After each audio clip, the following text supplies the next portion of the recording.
শীতকালীন বিরক্তিকর এক অভিজ্ঞতা, কিংবা নানা ধরনের খেলাধুলার চমৎকার পরিবেশ। তবে বরফ আসলে এত তুচ্ছ নয়, অভাবনীয় এর গুরুত্ব। এই মহাবিশ্বে মহাকাল মাঝে আমাদের গ্রহ কিংবা নিজেদের অস্তিত্বের পেছনে বরফের ভূমিকা অপরিসীম, যা আমরা কেবল বুঝতে শুরু করেছি। প্রকৃতির দারুণ সব মুগ্ধকর দৃশ্য বরফে তৈরি। এই যে যেমন এই অসম্ভব সুন্দর ধূমকেতুটি দেখা গিয়েছিল 2007-এ।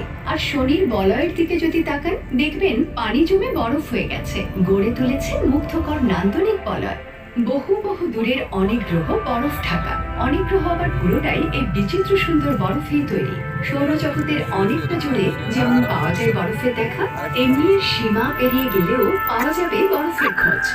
কাছের ও দূরের এসব বরফ বিশ্ব নিয়ে গবেষণা করলে আমাদের নিজেদের গ্রহটিকে আরো ভালোভাবে বোঝা যায়, কারণ আমরা যতটা ভাবি আমাদের প্রিয় এই গ্রহটি তার চেয়েও বেশি বরফ নির্ভর।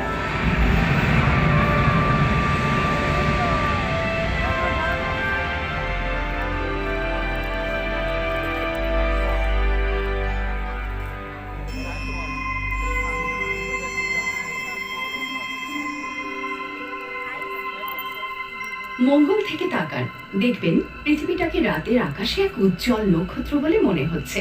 ছোট্ট কোনো দূরবীন দিয়ে তাকালে সবুজ পৃথিবীর বুকে স্পষ্ট দেখতে পাবেন নীল সমুদ্র, দেখতে পাবেন নিয়ত পরিবর্তনশীল মেরু বরফ। এরকম দুটো বরফ অঞ্চল আছে। এর একটা পৃথিবীর উত্তরাঞ্চল, মানে আর্কটিকে। এটা আসলে বিশাল এক বরফ জমাট সমুদ্র, চারদিকে তার বিস্তীর্ণ জমিন।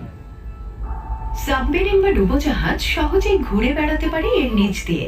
সাম্প্রতিক গবেষণা বলছে বরফের এই অংশটি ধীরে ধীরে আরো পাতলা হয়ে যাচ্ছে, চুপসে যাচ্ছে আরো।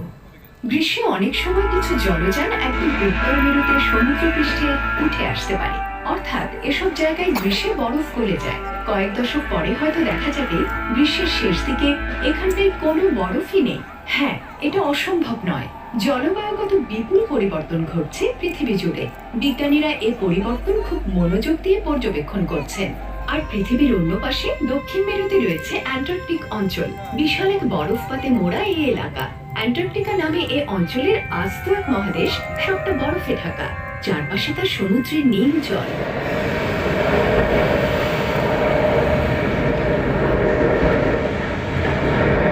এই বরফ অঞ্চল অবিভক্ত, আর এখানে বয়ে চলেছে শক্তিশালী বায়ু প্রবাহ। সব মিলে এটি বিশ্বের অন্যতম ভয়ঙ্কর এক সমুদ্রপথ। এই মহাদেশটির ধার বেয়ে রয়েছে বিশাল সব বরফের নদ, হিমবাহ, বইছে সমুদ্র পানে। এখানে একতাল তুষার চাদরের নিচে লুকিয়ে আছে পৃথিবীর অনাবিষ্কৃত জমিনের শেষাংশটুকু। মাঝে মাঝে বিপুল বরফের নিচ থেকে উঁকি দেয় পর্বতমালা কিংবা আগ্নেয়গিরি।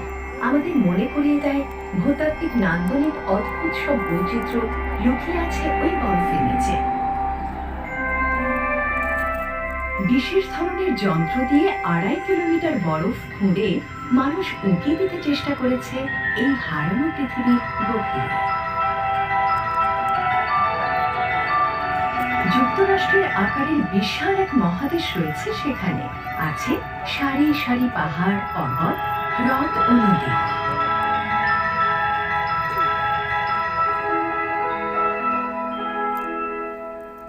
লাখো বছর আগে এটা ছিল গ্রীষ্মমণ্ডলীয় অঞ্চল, মানে উষ্ণ অঞ্চল। কিন্তু ভূত্বকের নিয়ত নড়াচড়া এ অঞ্চলটিকে বর্তমানে শৈত্যাঞ্চলে নিয়ে এসেছে।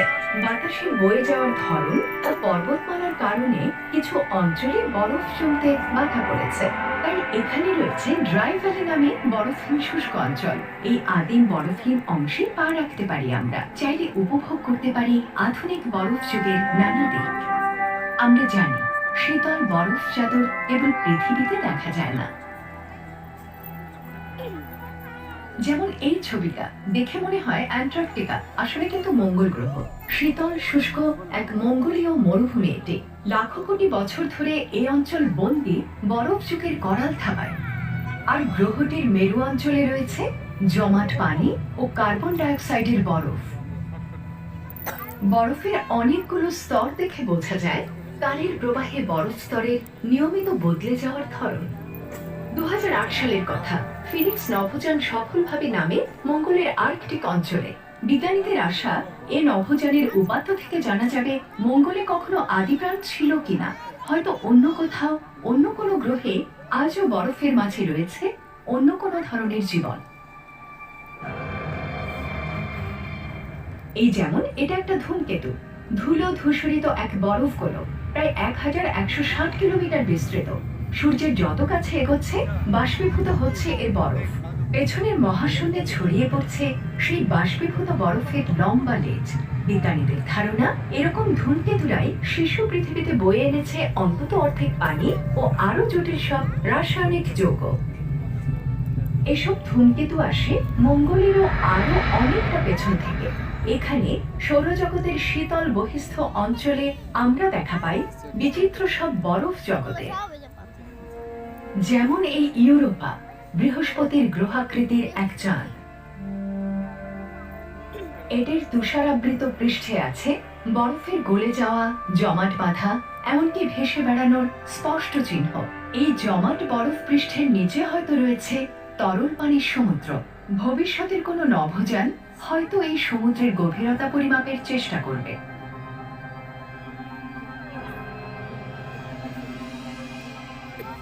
এরকম আরেকটি বরফ জমাট চাঁদ শনির উপগ্রহ এনসেলাদাস। ক্যাসিনি নভোযান এটির দক্ষিণ মেরুতে বাষ্প উৎকীর্ণকারী দারুণ সব ঝর্ণার দুর্দান্ত কিছু ছবি পেয়েছে। ইউরোপা থেকে ছোট এ চাঁদের ভেতরটুকুও হতে পারে তরল। এসব ঝর্ণা ইঙ্গিত করে কোনো না কোনো কারণে গ্রহটির ভেতরটুকু বাষ্প উৎকীর্ণের মতো যথেষ্ট উষ্ণ। এনসেলাদাসের এই বাষ্প সম্ভবত শনির বলয়ের কিছু অংশ গড়ে ওঠার পেছনে ভূমিকা রাখছে আজও। বেশ অনেকদিন ধরেই আমরা জানি শনির মূল বলয়গুলো পানি জমে সৃষ্ট গাড়ির মতো বিশাল আকৃতির বরফ চাক দিয়ে তৈরি। তবে তাদের বয়স ও সৃষ্টির নেপথ্যের কারণ আজও রহস্য। আরো রহস্যময় হল টাইটান, আকারে বুধ গ্রহের সমান শনির চাঁদ। আমরা এর মিথেন মেঘের মধ্য দিয়ে নামছি হাইগেন্স ল্যান্ডারে করে। পৃথিবীর আদিকালের মতো এর বর্তমান দশা, তবে হিম শীতল। পৃথিবীর ভেতরের অনেকাংশ পাথরে, টাইটানে সেই পাথরের জায়গা নিয়েছে বরফ। পুরো উপগ্রহটি জুড়ে আছে তুষার পর্বত, বরফের আগ্নেয়গিরি এবং মিথেনের তুষারপাত। অনেকটা অঞ্চল জুড়ে আছে প্রাকৃতিক গ্যাসের হ্রদ। এই রাসায়নিক তরল সম্ভবত ভবিষ্যতের অনুসন্ধানকারীদের জন্য বুকের মাঝে লুকিয়ে রেখেছে দারুণ সব আবিষ্কার। আরেক চন্দ্রদানু ট্রাইটন, নেপচুনের চাঁদ। এটির বরফ পৃষ্ঠে ঝর্ণা দেখা যায়, ছিটকে বেরোনো পানি উঠে যায় 9 কিলোমিটার পর্যন্ত। বিচিত্র কোনো কৌশলে ট্রাইটন পৃষ্ঠ এই উষ্ণ জলধারাকে ছুড়ে দেয় প্রায় 90 ডিগ্রি কোণে।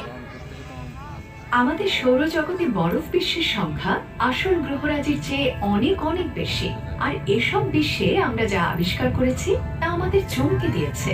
জানা গেছে মৃত শীতল জড়বস্তুর চেয়ে বরফ আসলে অনেক সক্রিয়। এসব বিশ্ব নিয়ে গবেষণা করে জানা গেছে অনেক কিছু। আমরা বুঝতে পেরেছি আমাদের গ্রহটি ও আমাদের অস্তিত্বের পেছনে রয়েছে বরফের বড় ভূমিকা। এখন আমরা জানি গত কয়েক মিলিয়ন বছরে পৃথিবী নিয়মিত হারে শীতলকালের মধ্য দিয়ে গেছে। এই শীতলকালীন সময়টাকে ইংরেজিতে বলে আইস এজ, মানে বরফ যুগ। প্রতি 100,000 বছরে একবার করে এরকম বরফ যুগ নেমে এসেছে পৃথিবীর বুকে। বর্তমানে আমরা দুটো বরফ যুগের মাঝে কিছুটা উষ্ণ সময় কাটাচ্ছি। সাম্প্রতিক বছরগুলোতে এই উষ্ণতার হার বাড়ছে প্রচন্ডভাবে। সম্ভবত এতে বড় ভূমিকা রাখছে মানুষ। পৃথিবীর মোট বরফের প্রায় 10% আছে গ্রিনল্যান্ডে, বাকি বেশিরভাগটুকু আছে অ্যান্টার্কটিকায়। এই বরফ খুঁড়ে নিচে নামা যেন এক ধরনের সময় ভ্রমণ। হাজার বছর ধরে প্রতি শীতে তুষার ঝরে পড়েছে আকাশ থেকে। বছরের পর বছর এসব তুষার পড়তে পড়তে জ্বলেছে, গড়ে তুলেছে আজকের বিপুল বরফ অঞ্চল। বরফের সিলিন্ডারকে ইংরেজিতে বলে কোর। এ ধরনের কোর সংগ্রহ করেন বিজ্ঞানীরা, গবেষণা করেন এবং জমিয়ে রাখেন সংরক্ষণাগারে। এই যেমন এই ঘরটা, এখানে সংরক্ষণ করা হয় বরফের কোর। প্রতি স্তর বরফ যেন এক একটি টাইম ক্যাপসুল। এতে থাকে নানা ধরনের গ্যাস, বিভিন্ন ধরনের পদার্থ। এগুলো আমাদের বলে এরা যখন মাটির বুকে জায়গা করে নিয়েছিল ঠিক কেমন ছিল সেই সময়কার তাপমাত্রা ও বায়ুমণ্ডলের গঠন। শক্তিশালী এক রেকর্ড বইয়ের মতো এগুলো। এসব বইয়ের পাতায় পাতায় বরফের শ্বেতসূত্র কালিতে লেখা আছে শত সহস্র বছরের অজানা ইতিহাস। অ্যান্টার্কটিক আইস কোরের কথা যদি বলি, এরা রেকর্ড জমিয়ে রাখে বিশাল আকৃতির এক বারকোডের মতো। প্রায় 4 লাখ বছরের ইতিহাস জমা আছে এরকম এক একটি কোরের মাঝে। এই সময়কালের তাপমাত্রা কেমন ছিল সেটা জানতে পারি আমরা। পড়তে পারি কার্বন ডাই অক্সাইডের পরিমাণ এই বিস্তীর্ণ সময়কালে কেমন ছিল, কিভাবে বদলে গেছে দিনে দিনে। মাটির স্তর থেকে পাওয়া সমুদ্রপৃষ্ঠের নানা তথ্যের সঙ্গে এসব তথ্য তুলনা করে দেখা যায়। বরফ যুগ আসে যায় কালে কালে, সেই সঙ্গে বদলে যায় এসব তথ্য। তবে এটুকু স্পষ্ট বোঝা যায় শিল্প বিপ্লবের সময় থেকে কার্বন ডাই অক্সাইডের পরিমাণ বাড়তে শুরু করেছে প্রবলভাবে, বাড়ছে আজও। একই সঙ্গে বিজ্ঞানীরা রেকর্ড করেছেন এর পাশাপাশি পাল্লা দিয়ে গলেছে গ্রিনল্যান্ড ও আর্কটিক সমুদ্রের বরফ। প্রমাণ আছে স্পষ্ট। ফি বছর ঋতু পরিবর্তনের কারণে আমরা দেখতে পাই কি হারে বাড়ে কমে মেরু বরফের পরিমাণ। উপাত্ত প্রমাণ থেকে দেখা যাচ্ছে স্পষ্ট মেরু বরফ পাতলা হয়ে যাচ্ছে দিনে দিনে। প্রতি বছর গ্রীষ্মের দৈর্ঘ্য বাড়ছে আর পাল্লা দিয়ে কমছে বরফের পরিমাণ। এটা দেখুন, ইলুলিসাক নামে পশ্চিম গ্রিনল্যান্ডের এই গ্লেসিয়ারটা প্রকৃতির অন্যতম গুরুত্বপূর্ণ বুলডোজারগুলোর একটি। মানুষের ইতিহাসে বরফের মতো আর কিছু পৃথিবীর আকৃতি গড়ে দেয়নি, এতটা ভূমিকা রাখেনি পুরো গ্রহটির জলবায়ুর চালিকা শক্তি হিসেবে। এখানে বিশাল এক গ্লেসিয়ারের নিচে আমরা দেখছি বরফ, এই সবচেয়ে শক্তিশালী।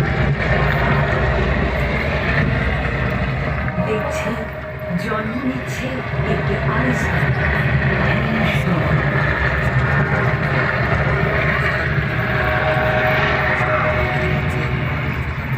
অনন্য এক বৈশিষ্ট্য আছে বরফে, যত জমে তত কমে এর ঘনত্ব।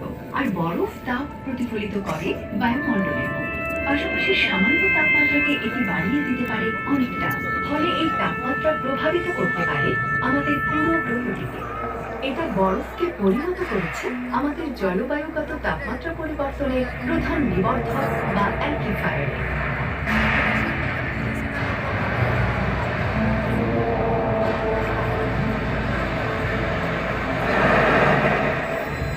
সূর্যের বেশিরভাগ তাপ পৃথিবী জুড়ে ছড়িয়ে পড়ে মহাসমুদ্রের স্রোতের মাধ্যমে। উষ্ণ বিষুবীয় স্রোত এই তাপ বয়ে নেয় মেরুর দিকে আর ফিরে আসে অতল গভীরের শীতল লবণাক্ত পানি নিয়ে। আর্কটিকের বরফের নিয়ত গলে যাওয়া হয়তো কোনো কোনো সমুদ্রের স্রোতের গতি বা দিক বদলে দিতে পারে, বন্ধ করে দিতে পারে চিরতরে। এর প্রভাব পড়তে পারে পৃথিবীর লাখো কোটি মানুষের জীবনে। ইউরোপ প্রায় 30% উষ্ণতা পায় গালফ স্ট্রিম নামে এরকম এক সামুদ্রিক স্রোত থেকে। আর্কটিকের জল